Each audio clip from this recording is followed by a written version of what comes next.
con humildad, con temor y temblor te decimos: habla, que tus siervos oyen. Espíritu Santo de Dios, toma este lugar que te corresponde, y lo que tú anheles y deseas hacer con cada uno de nosotros, aquí estamos y te decimos: habla, que tus siervos oyen, en el nombre poderoso de Cristo Jesús.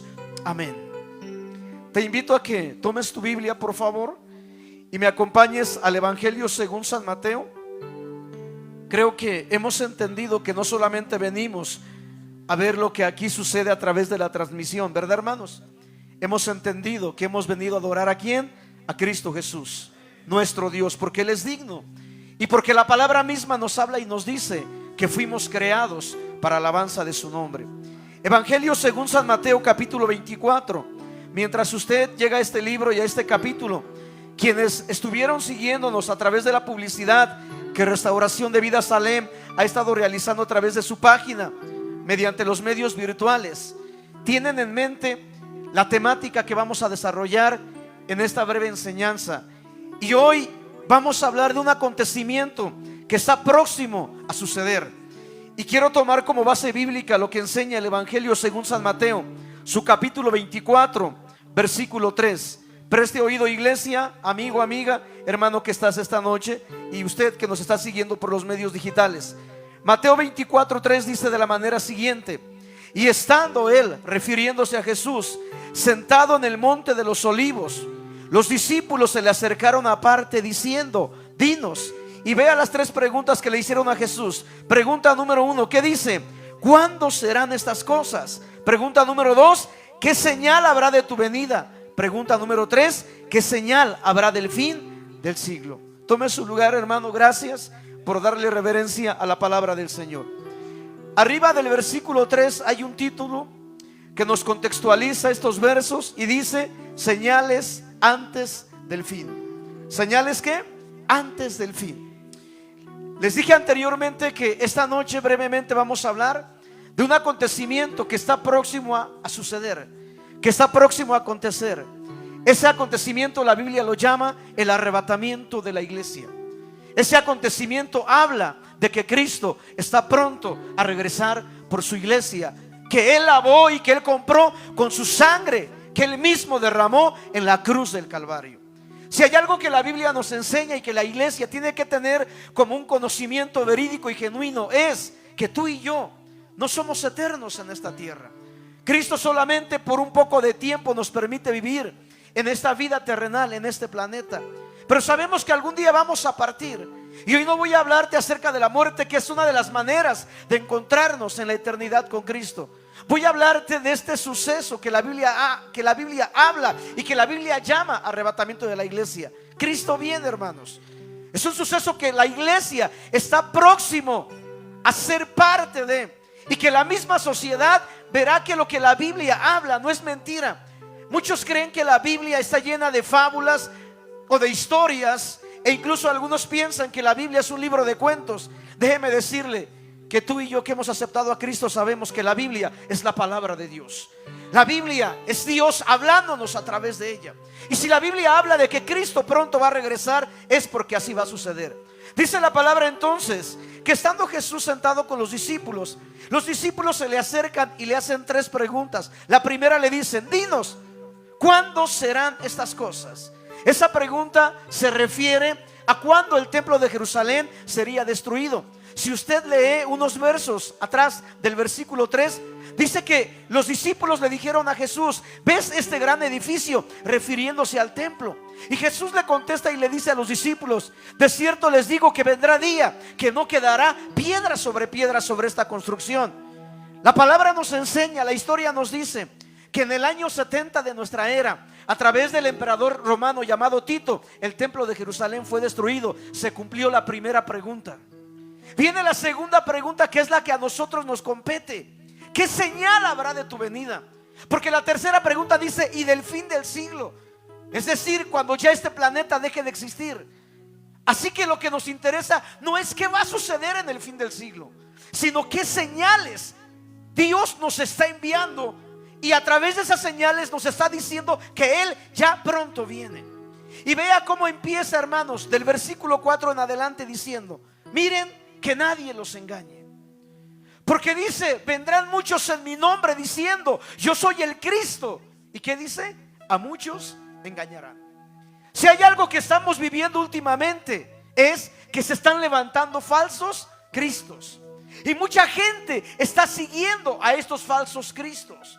La palabra dice, mira que nadie te engañe. Y el Señor Jesús sigue enunciando las señales previo a su regreso. Y el Señor dice, entonces vendrán guerras, se levantará nación contra nación, cosa que actualmente estamos viviendo y somos testigos de lo que está aconteciendo. Y el Señor dice, y no solamente guerras, vendrán hambres, lo estamos viendo. Vendrán terremotos en diversos lugares. Nuestro México cada día está temblando, hermanos. Los geólogos, la geografía nos dice que 500,000 sismos surgen cada año a nivel mundial. 500,000. Algunos de poca magnitud, algunos de gran magnitud. Pero nuestro México no ha dejado de temblar. Alguien pensará y dirá, es un fenómeno natural y está aconteciendo de manera normal. No, la Biblia habla que es una señal previo al regreso de Cristo Jesús. Hambres, guerras, terremotos, pestes. Se está controlando una pandemia por ese virus llamado SARS-CoV que genera la enfermedad COVID. Pero dicen los biólogos que aquellos virus que están en el polo norte y en el polo sur congelados, y que la Biblia lo habla y lo dice en el libro de Job, dicen los científicos que están despertando, ya que allá en los polos esos casquetes polares se están derritiendo, y los virus que están ahí congelados, como lo habla el patriarca Job, están, hermanos, saliendo para dañar a la humanidad.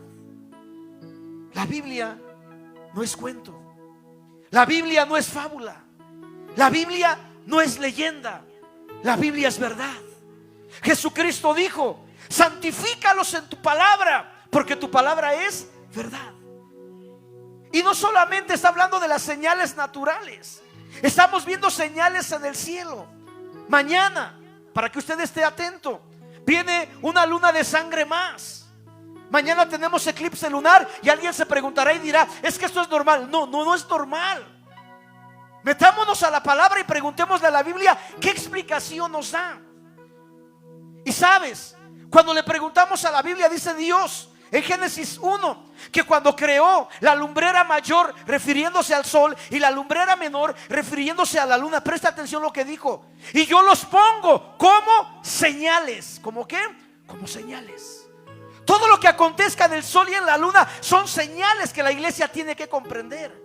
Mañana hay una luna más de sangre, y pareciera ser que todo concuerda, porque el pueblo judío durante este mes de noviembre va a celebrar una fiesta llamada Hanukkah.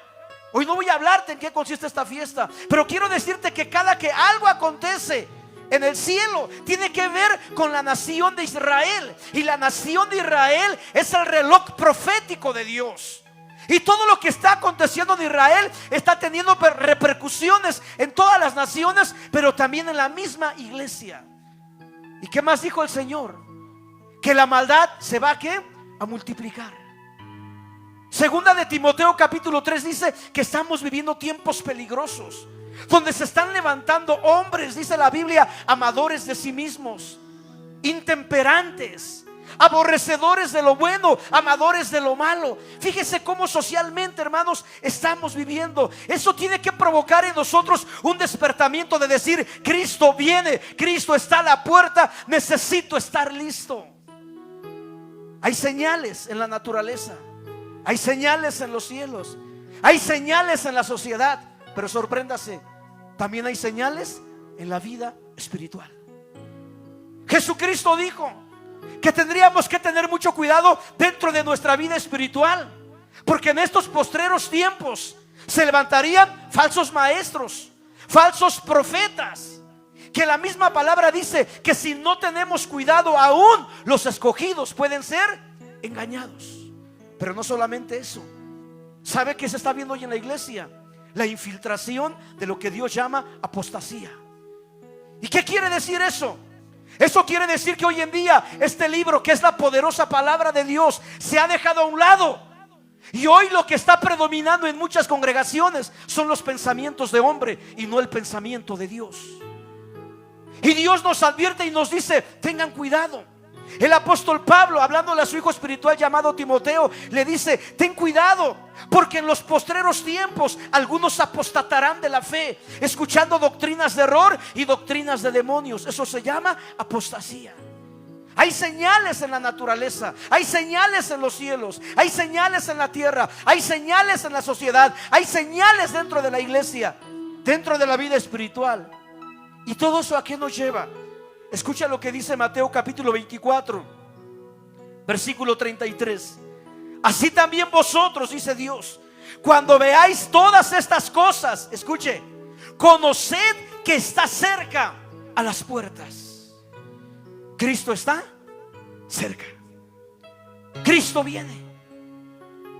Y yo sé que te preguntarás si por tu mente estará pasando esta noche: esa predicación lo he escuchado desde que era un niño.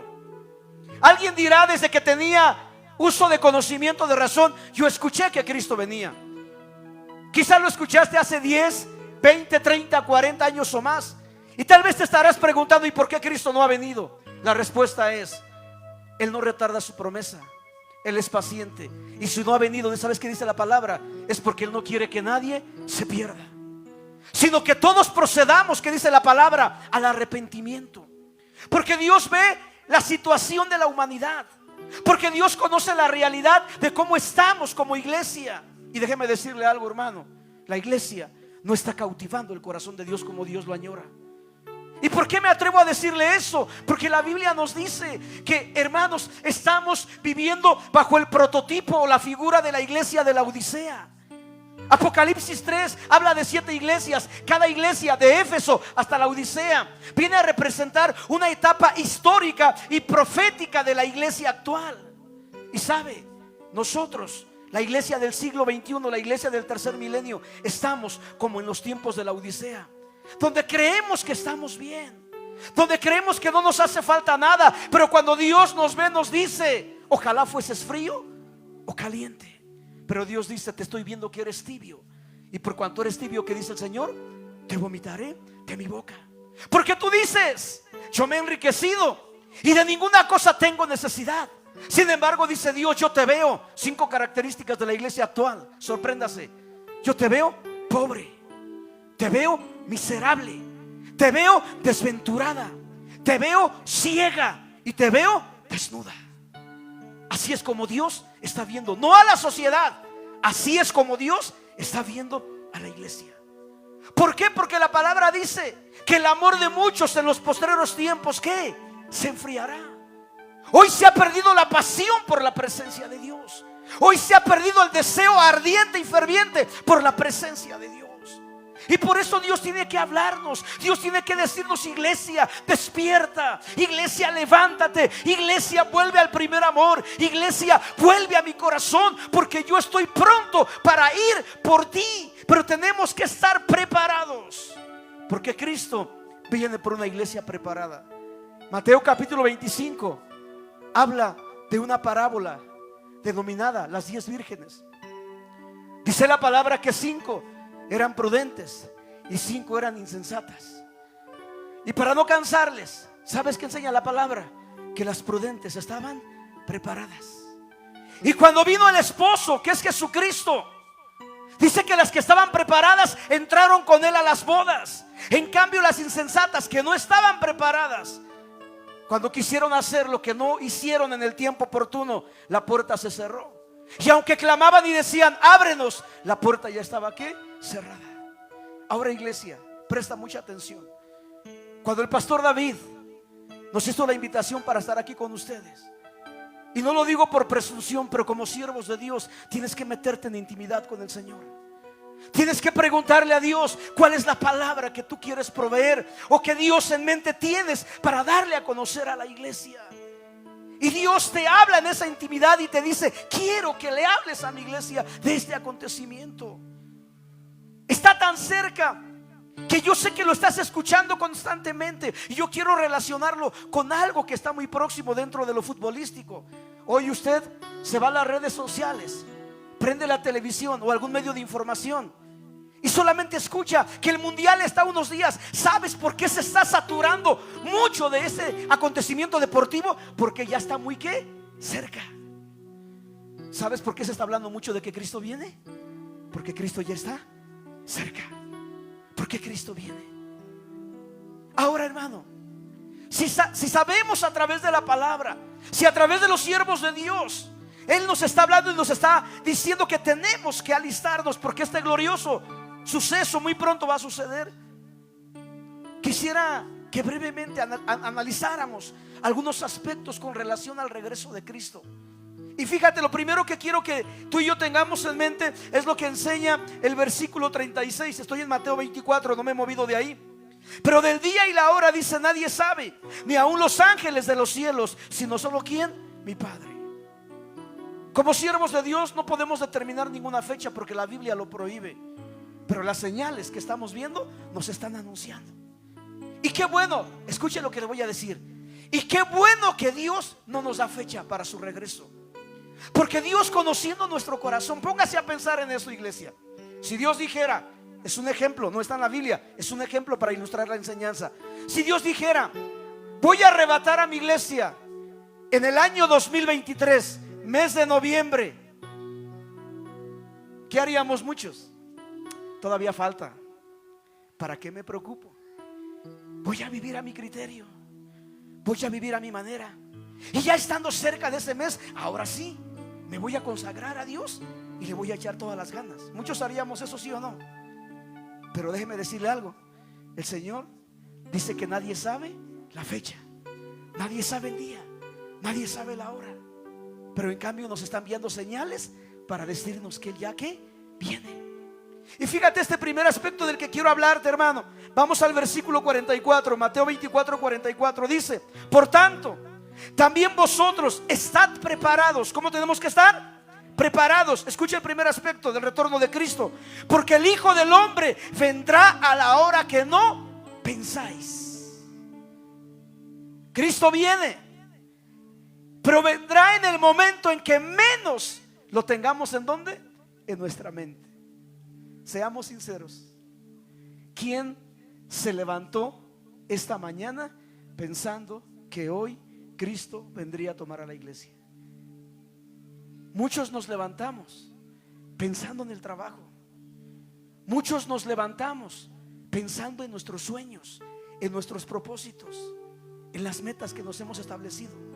Y eso no es malo, eso es bendición. Pero lo primero que debe estar en mi mente cada día que Dios me permite levantarme y ver un día más y vivir un día más, lo primero que debe estar en mi mente es: Dios, ayúdame a estar listo, porque puede ser que este día tú vengas por tu iglesia. Y yo quiero estar preparado. Yo no quiero quedarme para aquello que se viene, que la Biblia lo llama la gran tribulación. Yo no quiero quedarme en aquel juicio donde tú derramarás tu ira. Si hoy te conozco como un Dios de amor, para ese tiempo no será el Dios de amor, será el Dios de ira, así lo dice la palabra del Señor.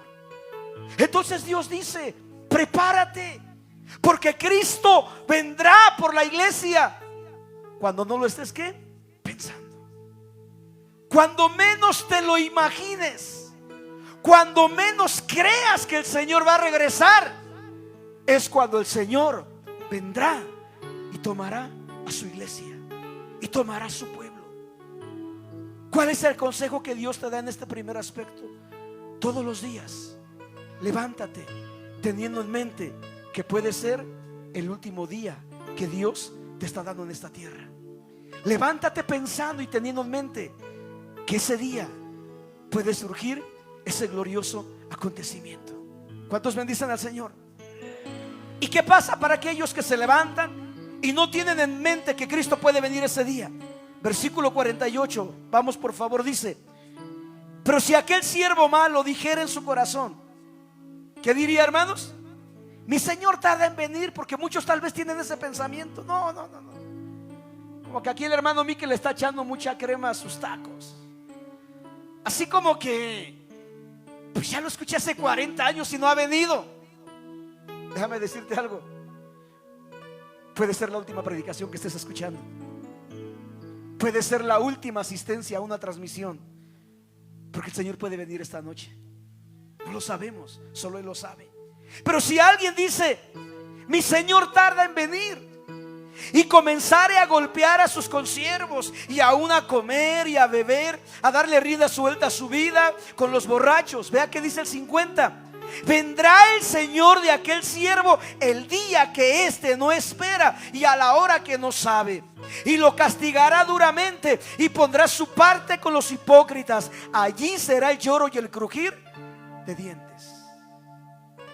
Todo aquel, preste atención por favor, y no se lo deseo a nadie, pero Dios nos advierte: todo aquel que en algún momento de su vida ha escuchado del regreso de Cristo, pero lo está tomando a la ligera, como diciendo: todavía falta mucho. Si alguien está tomando la palabra a la ligera, escuche, dice la palabra que cuando el Señor venga, si no está preparado, lamentablemente, ¿qué? Se va a quedar. Y cuando dice que será el lloro y el crujir de dientes, lo está diciendo tanto lo que va a suceder aquí en la tierra, es decir, recordará cuántas veces Dios le habló diciéndole de su regreso y no hizo caso a esa advertencia. Y vivirá lo que estábamos platicando, los juicios que se van a venir en la gran tribulación. Pero no solamente eso, hermanos, habrá perdido la más grande bendición de estar con Cristo por la eternidad.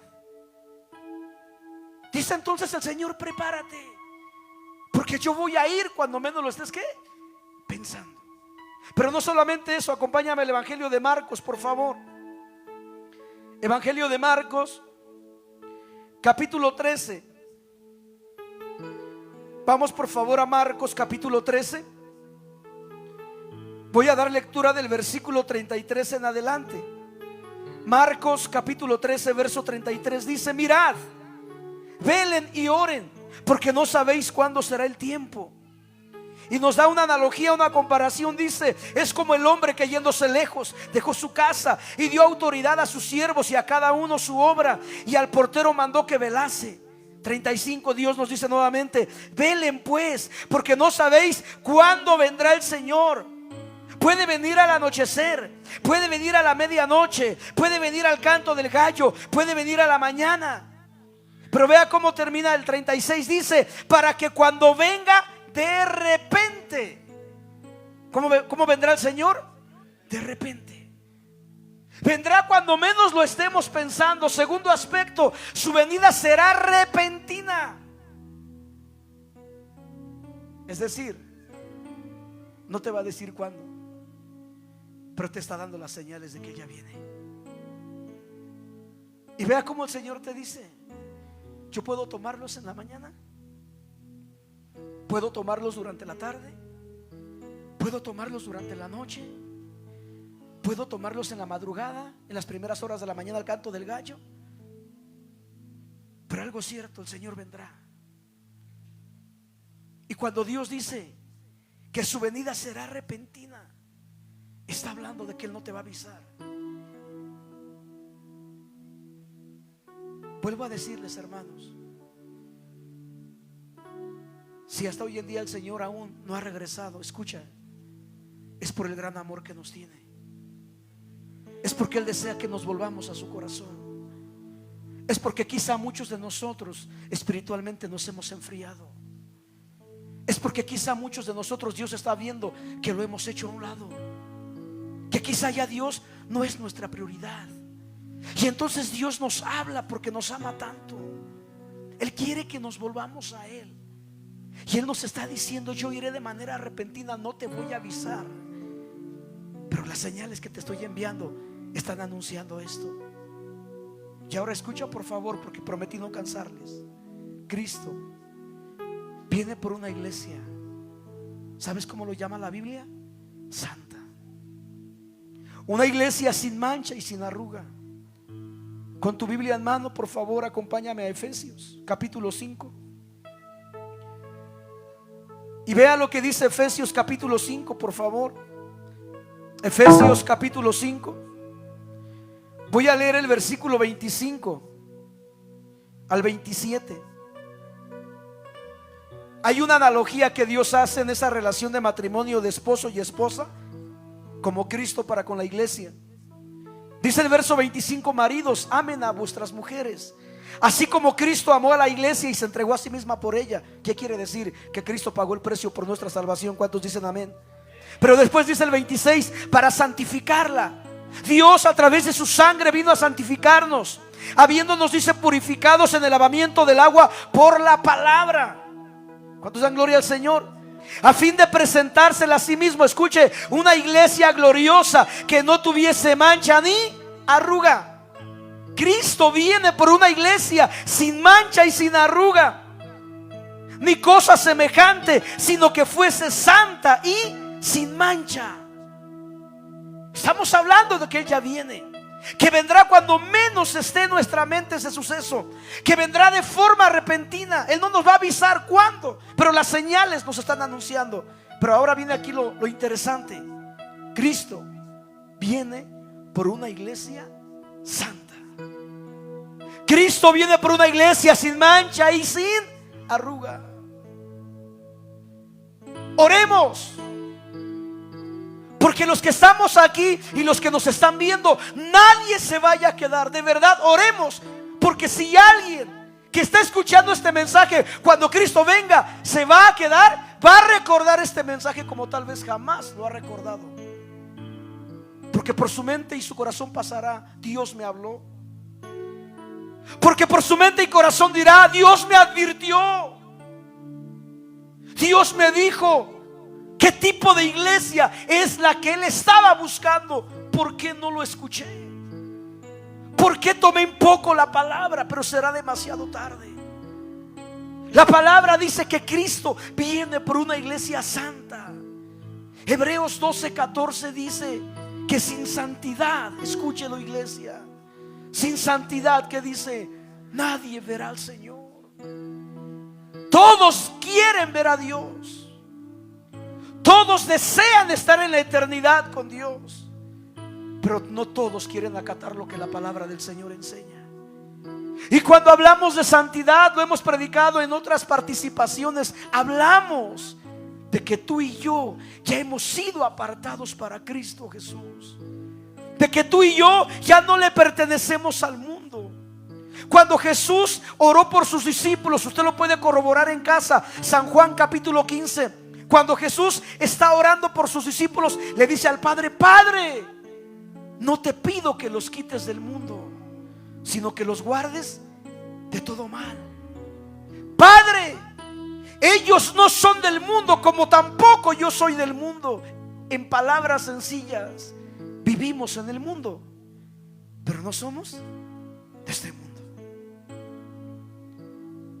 ¿Sabes por qué Cristo puso a la iglesia en este mundo? Porque Cristo dijo que la iglesia tiene que ser luz.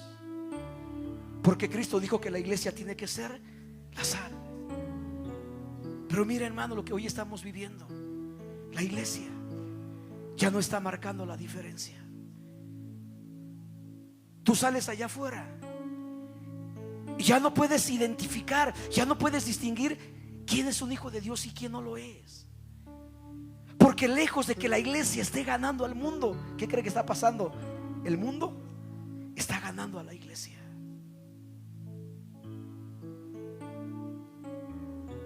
Tengamos mucho cuidado. Cuando Pablo fue alcanzado por el Señor, Pablo dio evidencias de su conversión, de ser un perseguidor y alguien que maltrataba a los cristianos. Cuando tiene el encuentro con Dios, y Ananías va y pone manos y recobra la vista, y le ofrecen alimentos y recobra fuerzas, inmediatamente empieza a predicar ¿de quién? De Cristo Jesús. Dice la palabra que Cristo viene, pero viene por una iglesia santa, una iglesia sin mancha y sin arruga, una iglesia que no se deja influenciar por lo que el mundo está ofreciendo. Déjame decirte algo: el diablo es muy astuto. El diablo sabe que le queda muy poco tiempo.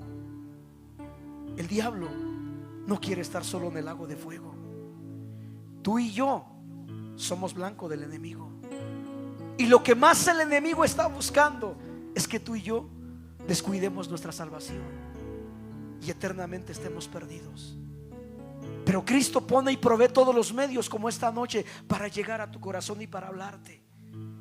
Dice la palabra en Primera de Juan, capítulo 2, verso 15 al 17, dice esto. Escuche por favor, dice: no améis al mundo. ¿Alguien sabe esta palabra? Ni las cosas que están en el mundo. Si alguno ama al mundo, escuche, no lo dice el hermano Mique, lo dice Dios. Y Dios es infalible en su palabra. Si alguno ama al mundo, ¿qué dice? El amor del Padre no está en él. ¿Qué tenemos que hacer? Entender para qué Dios nos puso en esta tierra. Tú y yo podemos reflejar que somos cristianos desde cómo pensamos, desde cómo hablamos, desde cómo nos comportamos. La gente, a través de nuestra conducta, de nuestro comportamiento, se dará cuenta si realmente somos hijos de quién, de Dios. ¿Cuántos bendicen al Señor? Él viene, pero viene por esa iglesia que Él anhela, que Él desea. Y si tú le preguntas a Dios: Dios, ¿por qué vienes por una iglesia santa? ¿Sabes qué te va a contestar el Señor? Primera de Pedro capítulo 1, verso 15 y 16, te va a decir: porque yo soy santo. Dice: sed santos como aquel que os llamó es santo. Pero dice en el siguiente verso: pero sean santos en toda su forma de vida. Hace rato les dije que se están levantando falsos maestros, falsos profetas. Y qué triste que la iglesia, por no estar estudiando de la palabra, esté creyendo muchas cosas que no van conforme a ella. Hoy se está predicando un evangelio totalmente equívoco, erróneo, que no tiene sustento en la palabra. Y ese evangelio que se está predicando hoy en día dice de la siguiente manera: que a Dios lo que le interesa solamente, ¿qué es? Ayúdeme, ¿qué es? Tu corazón. Y ese evangelio te dice: haz lo que quieras, vive como quieras, compórtate como quieras. Total, cuando Dios venga, Dios solamente viene por el corazón. Mentira. ¿En qué parte de la Biblia enseña eso? Primero a los Tesalonicenses 5:23 dice: sean santos en cuerpo, en alma y en espíritu. Dios busca una santidad íntegra. Dios busca una santidad completa. Dios viene por esa iglesia. Y Dios, escuche hermano, porque me encanta esto. El pastor David lo sabe y sé que lo ha predicado allá en la congregación. Dice la Biblia que Dios no hará algo. Escuche lo que la Biblia dice: Dios no hará algo sin que antes que se lo revele a sus siervos. Antes de que llegara la pandemia, Dios le reveló a sus siervos que venía algo muy terrible, pero muchos no quisieron creer. Hoy Dios nos está hablando que Él viene, y aún muchos están en su incredulidad. Pero hoy más que nunca, no por presunción, sino para la gloria de Dios. La semana pasada estábamos en Estados Unidos, en el estado de Texas, predicando en una campaña. La pastora, que ahorita tomó las riendas de la iglesia porque su esposo falleció durante el COVID, ella le dio continuidad a la obra que el pastor tenía. Me decía: hermano Mique, me metí varios días con Dios en ayuno y oración, a solas. Y yo le preguntaba a Dios y le decía: Señor, ¿qué quieres que haga? La verdad, siempre dependí de mi esposo. Él es quien dirigía la iglesia, humanamente hablando. Y ahora pues estoy yo, pero no sé qué hacer. Señor, dime qué quieres que haga. ¿Sabes qué le dijo el Señor en esa intimidad que ella tenía con Dios? Le dijo lo siguiente: quiero que salgas de las cuatro paredes. Quiero que salgas a las calles. Quiero que salgas a las avenidas. Quiero que te vayas a los parques, a los centros comerciales, y habla de mí, porque yo voy pronto por mi iglesia. Háblales. Diles que el tiempo se está acabando. Diles que es poco el tiempo que queda. Y ese poco tiempo yo no puedo saber si son días, si son meses o son todavía algunos años. Pero lo que sí sabemos es que Cristo viene.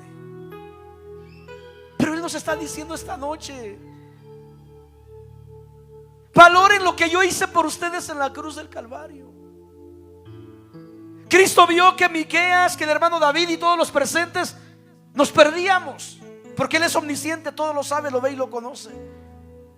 Y cuando el Señor vio que íbamos rumbo a la perdición, todos los que estamos aquí, sin excepción alguno, Él dijo: no puedo permitir que se pierdan.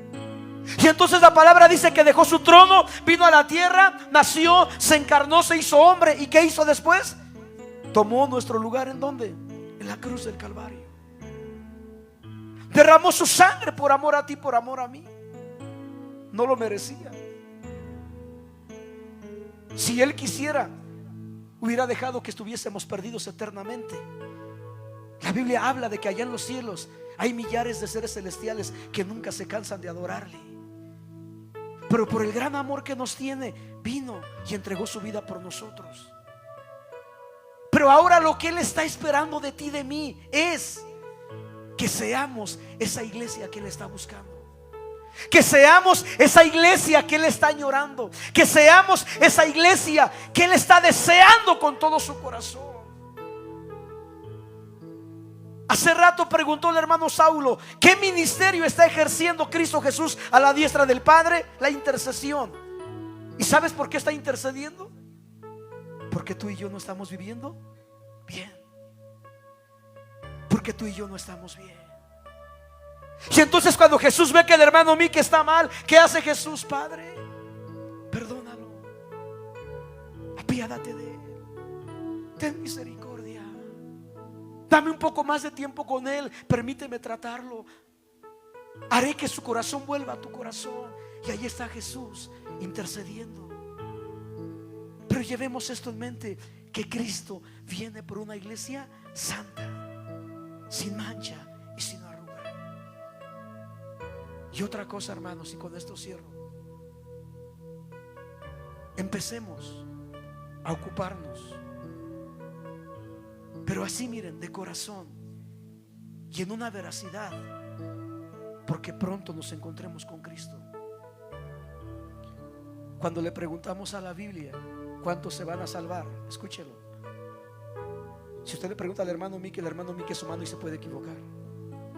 Pero cuando tú le preguntas a la Biblia cuántos se van a salvar, ¿sabes qué nos contesta la Biblia? Pocos.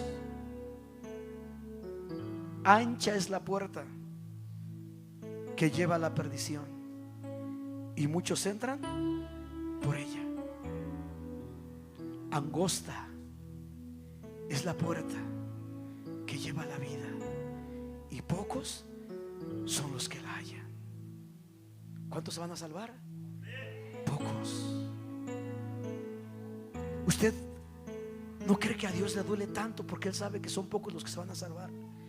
¿Usted no cree que hay tanto dolor en el corazón de Dios? Pero es que ya no depende de Él. Él ya pagó el precio de nuestra salvación por todos. Ahora depende de nosotros ocuparnos, dice la palabra, con temor y temblor en nuestra salvación. Prepárate, iglesia. Estemos listos. Empecemos a buscar a Dios conforme a su voluntad. Empecemos a buscar a Dios conforme a su corazón.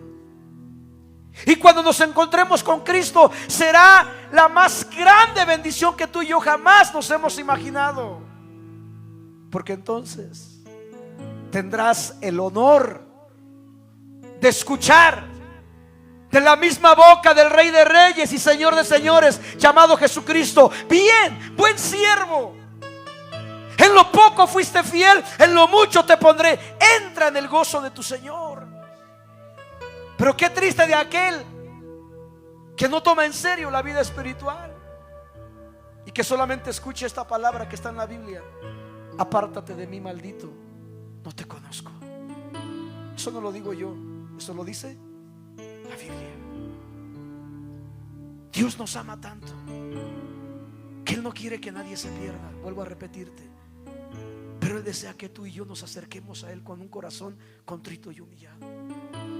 Y que hoy salgas de este lugar dándole gloria, honra y alabanza y diciéndole: gracias por haberme hablado, gracias por haberme confrontado, Gracias por haberme desafiado. Tal vez te estaba buscando a medias, lo reconozco. Tal vez solo te buscaba por mis necesidades, lo reconozco. Tal vez solo te buscaba por los sueños que tengo, lo reconozco. Pero hoy entiendo que no te debo de buscar solamente por eso, sino te debo de buscar porque tú eres mi Dios, mi Salvador. Cristo viene. Las señales están hablando. Las señales lo están anunciando. Los gobiernos a gritos desesperados están apostando por un gobierno mundial ya, porque ya no saben qué hacer con todo lo que está sucediendo. Y muchos gobiernos a gritos desesperados están clamando por un gobierno mundial. Y ese gobierno mundial un día será real, cuando el anticristo tome el control de todo esto, dice la palabra. Pero antes de que eso llegue, antes de que eso acontezca, Cristo tomará lo que tanto ama. Cristo tomará lo que tanto añora. Cristo tomará lo que tanto desea, que eres tú y soy yo, su iglesia. Él nos ama con amor eterno. Él nos mira como a la niña de sus ojos. Él ha ido a preparar un lugar tan especial, porque ante sus ojos eres eso, muy especial. Pero estemos listos y estemos preparados. Quiero que estés de pie un momento, por favor. Y quiero pedirte que ahí en tu lugar hables con Dios un momento y le digas: Señor, aquí estoy delante de ti. Tú conoces cómo estás con Dios. Y si de valientes tú reconoces que le has fallado al Señor, Él está aquí, Él te está escuchando. Y tú puedes presentarte delante de Él y decirle: Señor, perdona cada una de mis faltas. Perdona cada uno de mis errores. Perdona cada uno de mis pecados, Señor. Tal vez por momentos he descuidado mi relación contigo. Tal vez por momentos he descuidado mi vida espiritual. Quizá por momentos me he apartado de ti. Pero esta noche dile gracias por haberme hablado, Señor. Gracias por haber traído palabra a mi corazón. Gracias por haberme confrontado con mi realidad. Mientras tú platicas con Dios, Dios dice que la palabra enseña. Gloria a Dios por ello. Dios dice que la palabra instruye. Gloria a Dios por ello. Pero también Dios dice que la palabra corrige. La palabra redarguye, la palabra nos confronta con nuestra realidad de vida. Y si tú esta noche te acercas a Dios, Él te recibe con los brazos abiertos. Dice la palabra: todo aquel que a mí viene, yo no le echo fuera. Y mientras tú te pones a cuentas con Dios, mientras tú haces un compromiso con Dios de una vez más buscarle, servirle, rendirte a Él, si alguien de los aquí presentes está atravesando alguna situación, está atravesando alguna necesidad o alguna circunstancia, mire, el Señor está aquí. Si tú lo deseas, puedes dejar un momento la silla en donde estás, venir aquí al altar. Queremos orar por tu vida. Si alguien dice: yo necesito de ese respaldo espiritual. Si alguien dice: yo necesito de esa pronta intervención de Dios a favor de mí, ¿por qué no dejas un momento tu lugar y vienes? Queremos orar por tu vida. Tu necesidad puede llamarse enfermedad. Aquí de pie, Pastor David, si nos auxilia. necesidad puede llamarse problema. Tu necesidad puede llamarse deuda. Puede llamarse temor. Puede llamarse extorsión. Puede llamarse miedo. Puede llamarse debilidad espiritual, flaqueza. Pero el Señor te dice: ven, ven a mí. Ven a mí, ven a mí, ven a mí, yo te haré descansar. El Señor dice: todo aquel que a mí viene, yo no le echo fuera. Acércate a Dios, platica con Dios, Él está aquí. Dile al Señor qué te atemoriza. Dile al Señor cuál es tu miedo. Dile al Señor cuál es la enfermedad que estás viviendo y de la que quizá te han diagnosticado algo terminal. Déjame decirte que la última palabra la tiene Dios. Dios no es Dios de casualidades. Dios es Dios de propósitos. Y si Él está permitiendo que algo tú estés viviendo, es porque Él está trabajando en tu proceso. Es porque Él tiene un propósito para tu vida. Que esta noche tú estés aquí no es casualidad. Dios, en su infinita misericordia, en su infinita bondad, te trajo a este lugar para que tú abrieras tus labios y le exaltases a través de la alabanza, pero también para que abrieras tu corazón y escucharas esta palabra